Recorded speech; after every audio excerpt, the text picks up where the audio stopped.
다 함께 받들어 읽겠습니다. 내가 무엇을 가지고 여호와 앞에 나아가며 높으신 하나님께 경배할까? 내가 번제물로 일년된 송아지를 가지고 그 앞에 나아갈까? 여호와께서 천천의 수량이나 만만의 강물 같은 기름을 기뻐하실까? 내 허물을 위하여 내 마다들을 내 영혼의 죄로 말미암아 내 몸에 열매를 드릴까? 사람아, 주께서 선한 것이 무엇임을 내게 보이셨나니 여호와께서 내게 구하시는 것은 오직 정의를 행하며 인자를 사랑하며 겸손하게 내 하나님과 함께 행하는 것이 아니냐. 아멘.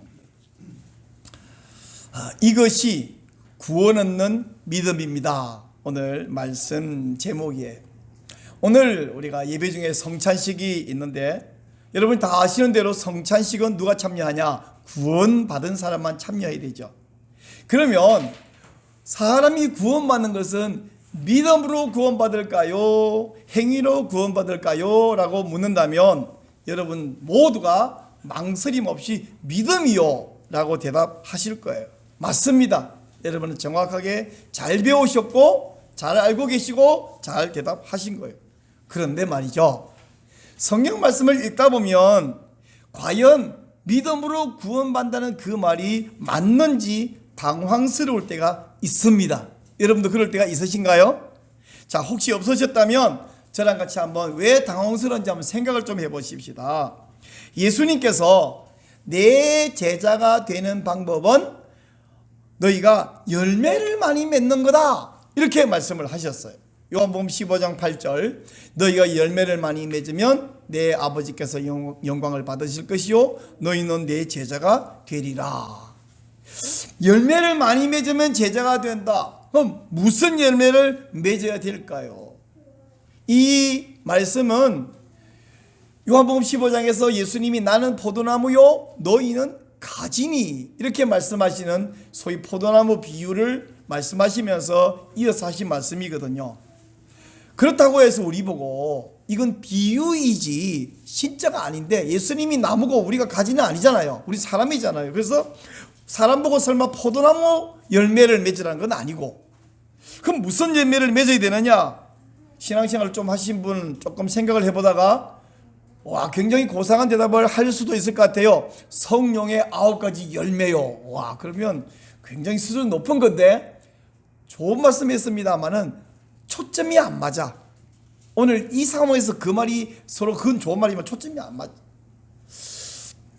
참고로 성령의 9가지 열매는 뭐죠? 생각나는 거 많이 볼래요? 사랑, 희락, 화평, 오래 참음, 자비, 양선, 충성, 온유, 절제, 뭐 이런 거예요.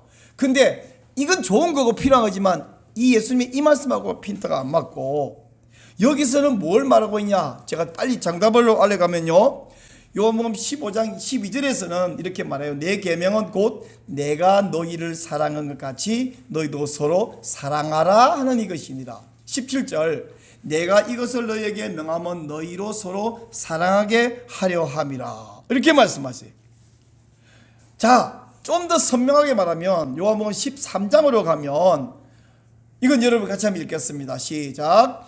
너희가 서로 사랑하면 이로써 모든 사람이 너희가 내 제자인 줄 알리라. 자, 어떻게 하면 된다? 열매를 많이 맺으면 내 제자가 된다. 그럼 무슨 열매를 맺을까요? 너희가 서로 사랑하면 내 제자인 줄 알 것이다. 즉, 이 말은 사랑하는 것을 열매라고 말했네요. 많이 사랑해라 그랬어. 자, 그러면 정리가 되었는데 사랑은 뭡니까? 사랑이 뭐예요? 자, 사랑을 철학자에게 묻거나 사랑에 빠진 젊은이에게 물어가 될 일이 아니라 예수님, 사랑은 뭔데요? 이제 마태복음 25장에서 예수님이 하신 말씀을 갖고 사랑이 뭔지를 한번 확인해 보겠는데요. 예수님이 내가 장차 다시 오면, 재림하면 사람들을 양과 염소, 우편과 좌편으로 나눠 놓고 우편인 사람들만 천국에 들어가게 할 것이다, 이렇게 말씀했어요. 그러면서 하시는 말씀이 사랑을 베풀고 의를 베푼 너희들은 이제 하나님 말하는 영생복락의 장소로 들어가라. 라고 말씀하면서 그렇게 너희들을 하나님 나라로 데려보낸 이유는 뭐냐면 너희의 착한 행실들 때문이다 라고 말했어요. 다시 말하면 사랑하는 것은 사랑하는 생각이나 사랑의 말을 미사유구가 아니라 사랑하는 행동인 것을 알 수 있습니다. 따라하세요. 사랑이란 착한 행동입니다. 행동 빼뿌린 것은 사랑 아니다. 그렇죠? 그럼 어떤 착한 행동이냐면 마태복음 25장 35절 36절 보면 예수님이 그 의인들 우편에 있는 사람들에게 이렇게 말했어요. 내가 줄일 때에 너희가 먹을 것을 주었고 목마를 때에 마시게 하였고 나그네 되었을 때에 영접하였고 헐벗었을 때에 옷을 입혔고 병들었을 때에 돌보았고 옥에 갇혔을 때에 와서 돌아보았느니라 이렇게 말씀했어요. 여러분 우리나라에 이상한 속담한 게 있어요. 정성집 개가 죽으면 막 문지방이 닳도록 드나들면서 정성이 죽으면 파리가 날린다. 그 무슨 이야기냐면 이 집에 문상하고 이 집에 조의금 축의금을 줬을 때 나에게 뭔가 좀 돌아올 것 같으면 뭔가 열심히 하죠. 근데 뭐 아무것도 아니고 저 또 뭐 조의금 혹은 축의금 5만 원 10만 원 20만 원 해봐야 나한테 2만 원 3만 원 안 들어올 것 같은 집에는 우리가 별로 할 이유가 없어지는 게 심리. 그러나 그건 일반적인 사람이라면 의인들은 어떡하냐? 정말 없는 집에 더 많이 갖다 주고, 그죠? 먹을 거 없는 집에, 돈 없는 집에, 옷 없는 집에 더 한 개 갖다 주고, 이게 의인들의 착한 행동이라는 거예요. 근데 예수님이 너희들이 나에게 이렇게 했다. 그때 우편에 있는 사람들이 깜짝 놀라면서 아니 주님 우리가 언제 그렇게 했으며 주님이 언제 굶주렸고 주님 언제 옥에 갇혔고 주님이 언제 헐벗었다 말씀이세요? 했더니 예수님이 40절에 이렇게 말해요. 내가 진실로 너희에게 이르노니 너희가 여기 내 형제 중에 지극히 작은 자 하나에게 한 것이 곧 내게 한 것이니라.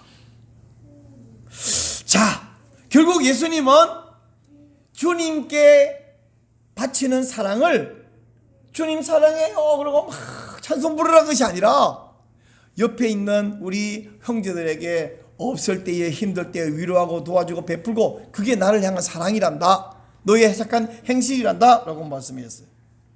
이것을 야고보, 여러분 야고보라는 사람은 원래는 예수님의 친동생이에요. 근데 나중에 교회의 중요한 사도가 됐죠. 이 야고보가 야고보서 2장에서 이렇게 말합니다.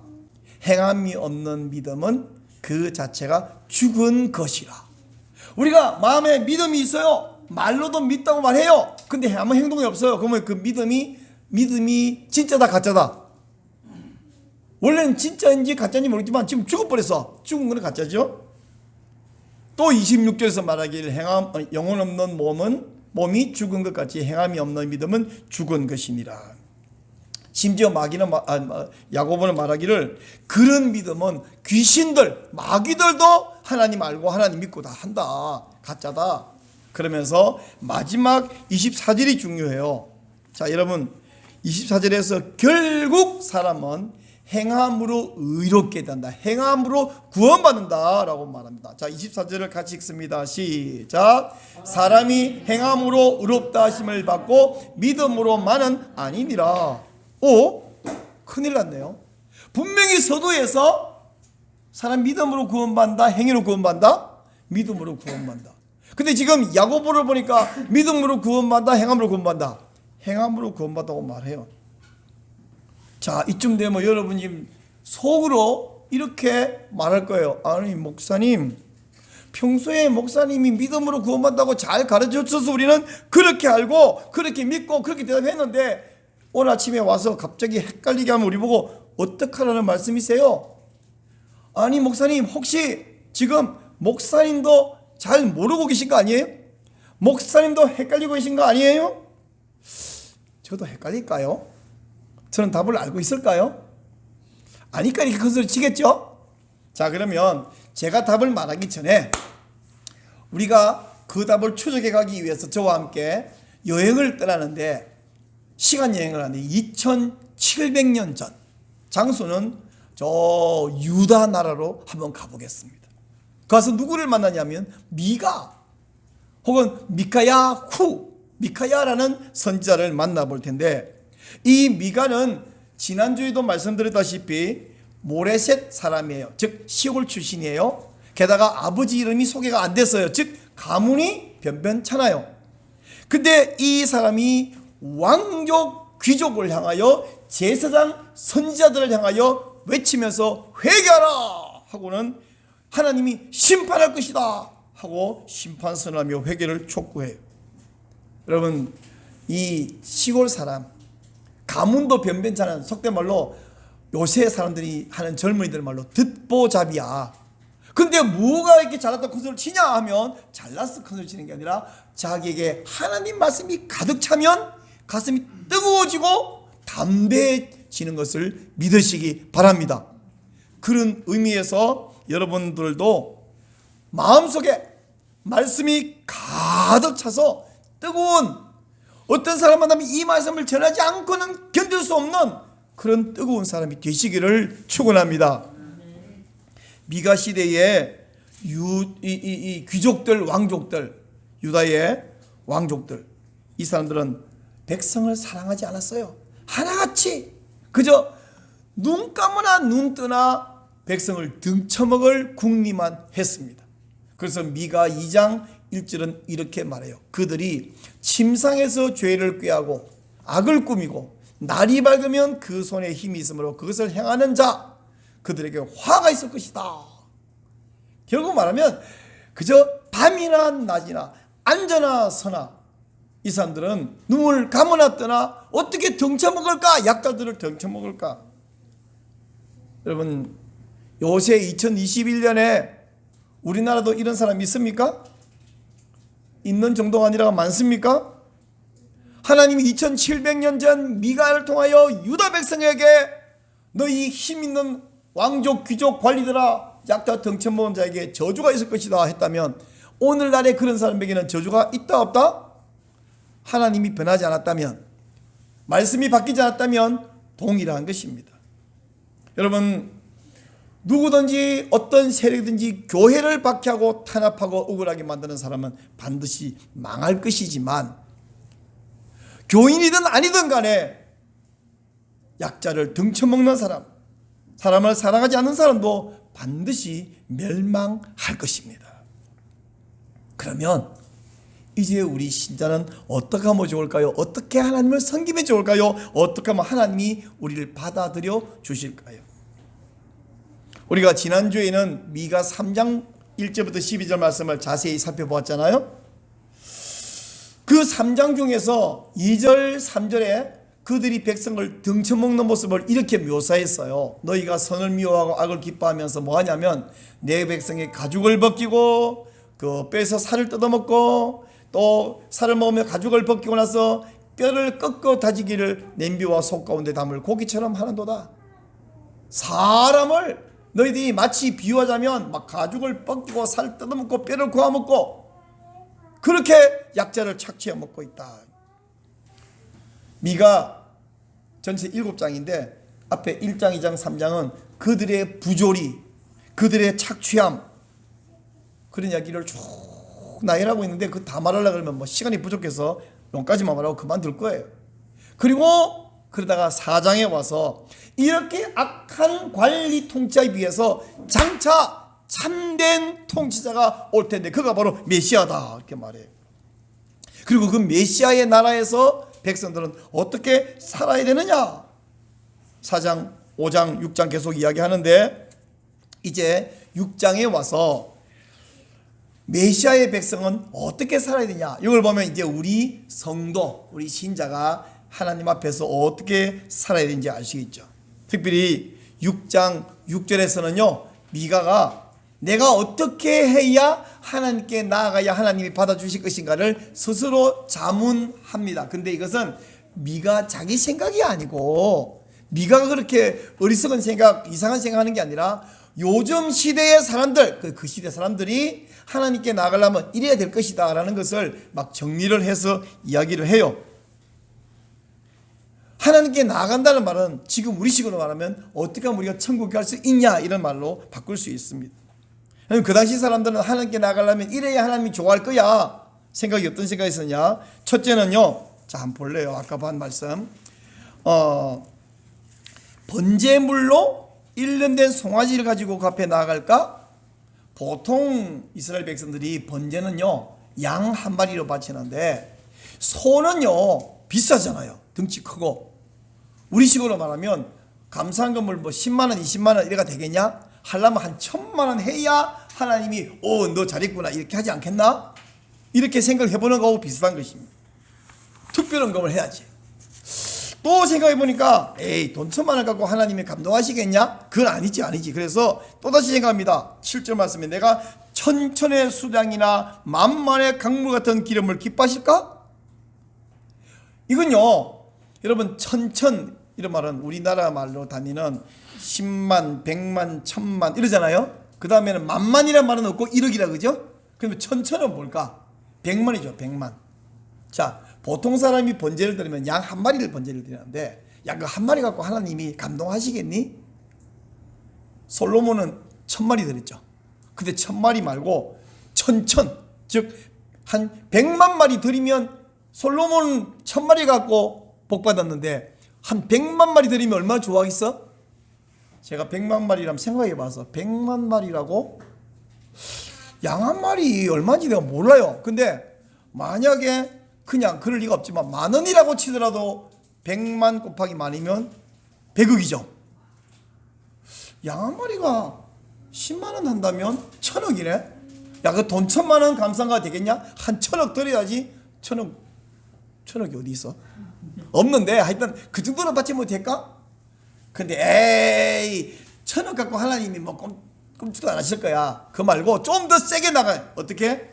내 맏아들을 번제로 바치면 될까? 근데 이건요 말이 안 되는 소리인데 이방의 우상 섬기는 사람들이 종종 이런 미친 짓을 그 시대에 했었어요.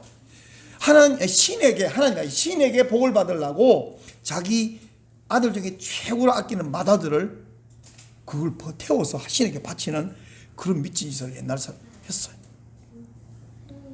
요즘은 이건 뭐하고 비유할 수 없어갖고 제가 막 고민해봤더니 혹시 우리는 그런 일인데 천주교에서 말이야 어떤 남자가 내가 장가도 안 가고 평생 하나님께 헌신해 막 신부가 되거나 어떤 여자가 수녀가 되거나 그렇게 비유해 볼 수 있을까? 그냥 생각해 봤어요. 하여간 이렇게 하나님께 뭔가 헌신을 하거나 헌금해도 특별히 헌신하고 좀 더 무리해서 하고 그래야 천국 갈 수 있을까? 근데 이건 그 시대 사람들이 잘못된 어리석은 생각이에요. 우리 하나님이 그렇게 요구할 리도 없고 그럴 필요도 없고 우리 그렇게 1000억을 갖고 있지도 않고 자식을 태워서 번제 바치는 것은 말이 안 돼. 그거 안 원해 하나님. 그럼 하나님 원하는 건 뭐냐?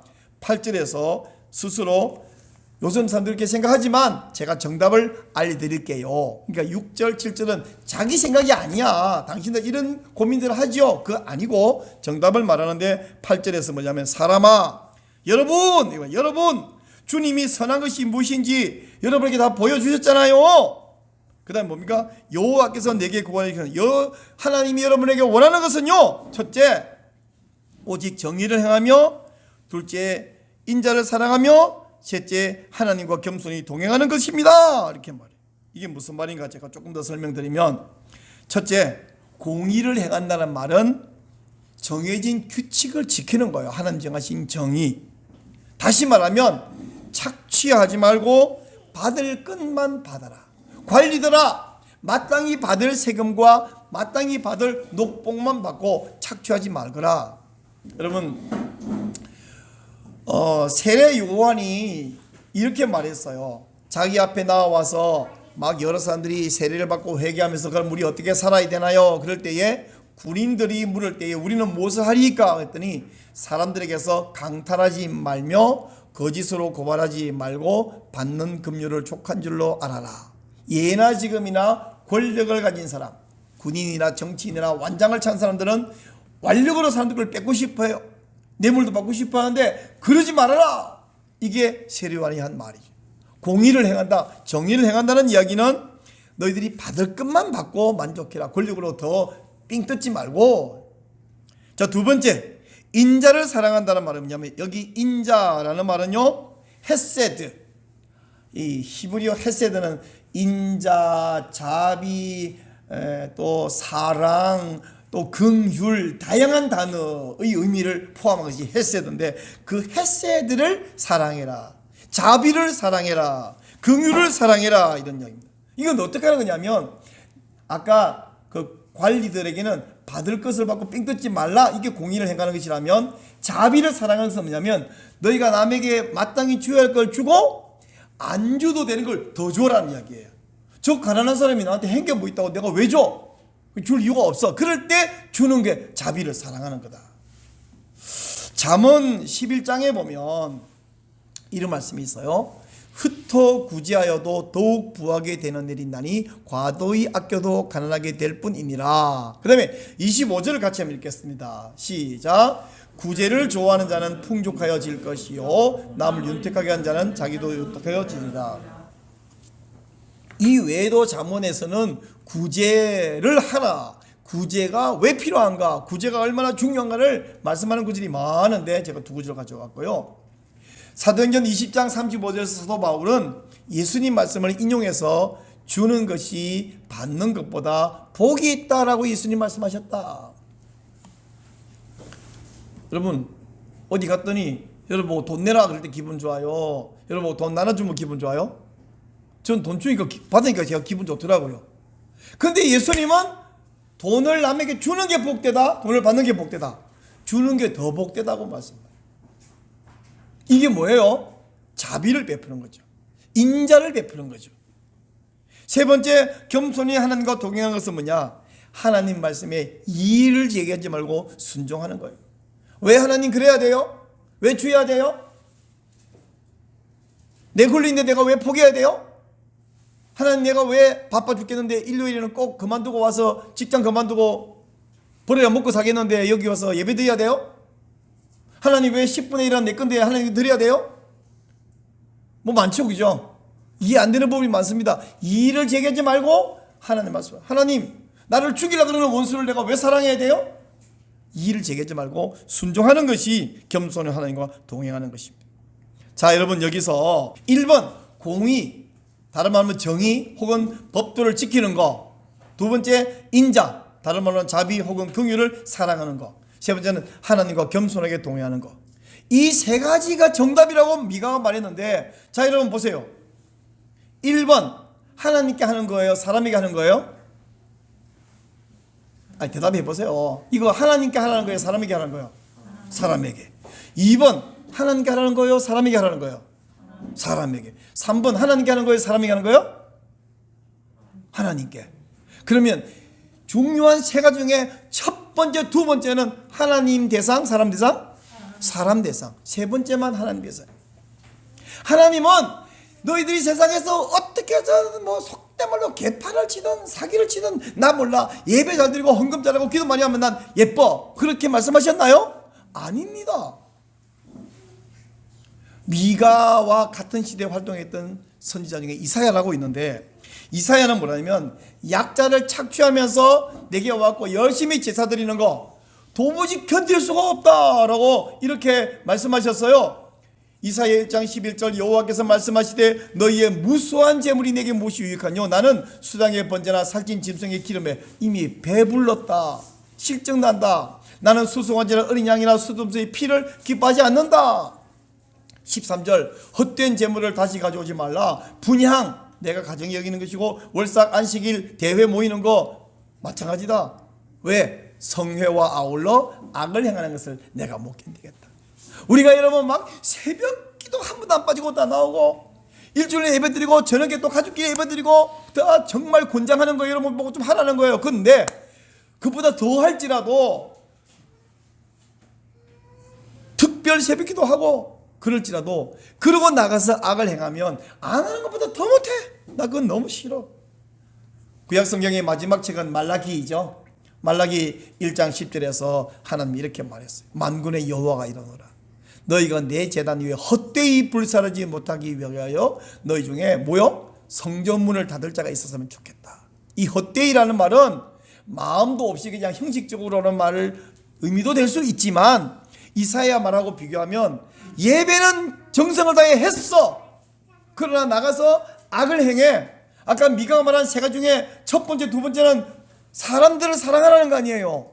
근데 세 번째, 그러고 나서 하나님 사랑하라. 예수님께서 이렇게 말했잖아요. 너희가 하나님께 예물을 드리러 나아갔다가 형제에게 원망 들을 일이 생각나면 에라 모르겠다 제사부터 그렇게 하는 게 아니라 재물을 거기 두고 가서 형제에게 화해하고 사과하고 용서받은 다음에 다시 와서 제사 드려라. 구약 성경 이야기 아니에요. 예수님 말씀이에요. 자, 이제 여러분이 속으로 대답해 보세요. 사람은 믿음으로 구원받습니까? 행위로 구원받습니까? 정답을 크게 말하라 그러면 여러분이 행위요 이렇게 말할까봐 마음속으로 대답하는데 혹시 정답을 바꾸셨습니까? 아니요, 바꾸시면 안 돼요. 정답은 여전히 믿음이 맞습니다. 우리가 할 일은 정답을 바꾸는 게 아니라 믿음이 무엇인가에 대한 정의를, 이해를 새롭게 하는 거예요. 믿음은 내가 마음속으로 믿는다는 관념, 생각이 아니에요.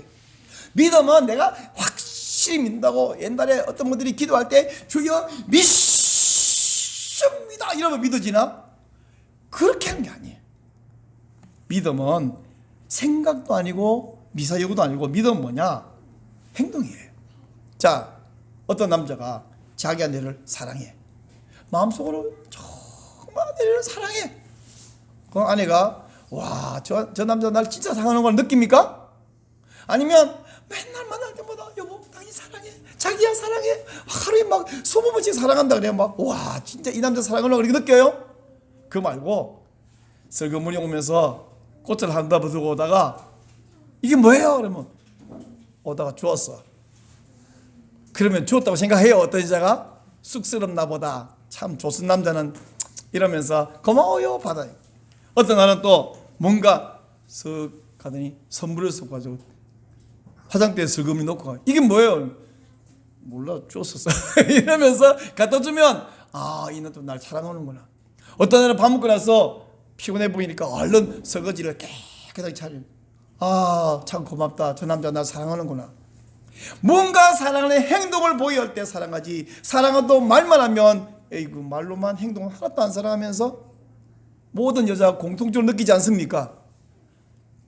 여러분, 믿음은 하나님을 사랑하는 게 맞지만 그 사랑은 말이나 생각이 아니라 드러날 때, 자기의 착함으로 드러낼 때 하나님이 너 날 사랑하는구나, 너 날 믿는구나 이렇게 받아주신다는 거예요. 즉 하나님을 사랑해서 하나님께 순종하려고 할 때에 어떻게 하느냐 하면 정의를 행하고 자비를 베푸는, 그게 하나님을 믿는 거라는 거예요. 믿는 것이 그냥 관념 속에서 믿는 것이 아닙니다. 믿는다는 것은 이제는 하나님 앞에서 하는 행동, 선한 행동과 결국은 같은 말이에요. 같은 말. 그렇다면 우리가 어떻게 정의를 행하고 하나님께 순종할 수 있겠습니까? 자, 첫 번째로 여러분, 우리가 살고 있는 이 땅, 지금 우리가 대한민국이잖아요. 여기에 정의가 실현될 수 있도록 힘을 써야 해요. 지금은 전 세계에 동성애를 합법화하고 차별금지법을 제정하겠다는 광풍, 미친 바람이 불고 있습니다.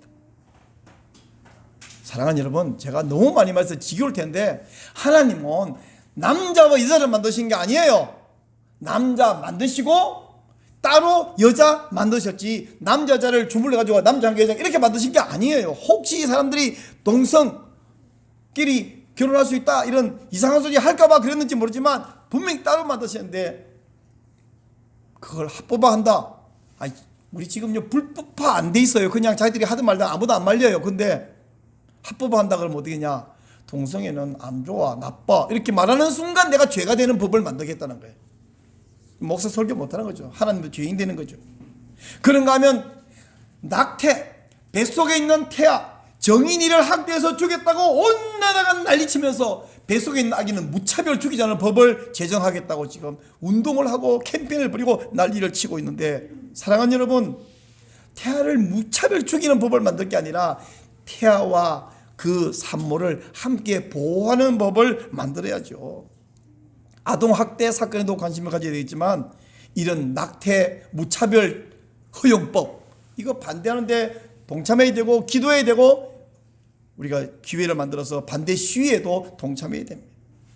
그런가 하면 정치인들이 누가 변질되고 타락하고 거짓말하고 하는지를 잘 감시하고 우리가 가가지고 당신 물러나라 한다고 안 물러나지만 표로 그들을 확인하고 심판하고 또한 이것을 위해서 기도도 해야 합니다. 둘째 하나님을 잘 섬겨야 됩니다. 여러분이 예배 잘 드리고 아까 말한 대로 예배만 잘 드리는 건 소용없다 하는 거 보세요. 그 예배가 필요 없다는 뜻이 아니라 예배는 잘 드려야 되고 또한 개인적으로 매일 말씀과 기도로 경건하게 사시기 바랍니다. 특별히 오늘날 같이 교회 마음대로 못 와요. 또 코로나 무서워서도 못 와요. 정부가 막아서도 못 와요. 이럴 때는 온라인 시대는 자기 믿음을 자기가 잘 지켜야 돼요. 전에는 목사님이 교회 꼬박꼬박 오면 이 사람 믿음 잘 지키는 거 보이는데 이제 그게 눈에 안 보여요. 어떻게 됩니까? 각자가 자기 믿음을 지켜야 돼요. 또 한 가지 해야 할 일이 있습니다. 여러분 목사님은 하나님 종이니까 알아서 하겠지. 반은 맞는 말이지만 목사님도 사람이니까 저 목사님이 변질되나 안 되나 돈과 명예와 쾌락을 밝히나 안 밝히나 감시를 잘 하셔야 돼요. 감시해가지고 끌어내리는 것이 주 목적이 아니라 목사를 위해서 여러분이 기도해 주셔야 됩니다. 왜? 그게 여러분을 위한 기도예요. 목사님이 말씀을 알아서 잘 전하겠지 뭐 그 목사님 사명인데 맞는데 여러분하고 관계있기 때문에 대통령은 알아서 정치 잘하겠지가 아니라 우리가 기도해 줘야 되고 목사님 설교 잘하겠지가 아니라 그 설교를 위해서 그 설교를 통해서 내가 은혜 받기 위해서 예배를 위해서 여러분이 기도하셔야 돼요. 세 번째 원래 이게 원래 이건 두 번째인데 제가 세 번째로 바꿨어요. 세 번째 마지막에 이야기하려고 자비를 베푸셔야 됩니다. 인자를 사랑해야 됩니다. 어떤 방식으로 자비를 베풀기지가는 매우 다양한 상황에서 다양한 방법이 있기 때문에 그 방법을 제가 구체적으로 말하지는 않겠고 다만 제가 이 설교 준비하면서 곰곰이 생각해 봤는데 앞으로 한 달 동안 여러분이 자비를 베푸는 연습을 시켜드리려고 해요. 어떻게 시켜드리냐면 젊은이들이 종종 하고 있는 일명 마니또 게임이라고 하는 천사 게임을 이번 한 달 동안만 여러분과 함께 하려고 합니다. 그게 무슨 뭐 교리라서 하는 것이 아니라 다른 사람에게 내 마음을 주고 사랑을 베푸는 연습을 시키기 위해서 천사 게임을 하겠습니다. 이런 연습을 통해서 여러분이 다른 사람 배려하고 줘야 될 이유 없는 사람에게 뭔가를 마음을 주고 물질을 주고 말 한마디로 따뜻하게 하고 해주는 연습을 해서 여러분이 정말 그런 자비의 사람, 인자한 사람이 되시기를 바랍니다. 그러할 때 주님이 기뻐하실 것입니다. 바로 그것이 구원 얻는 믿음인 줄로 믿습니다.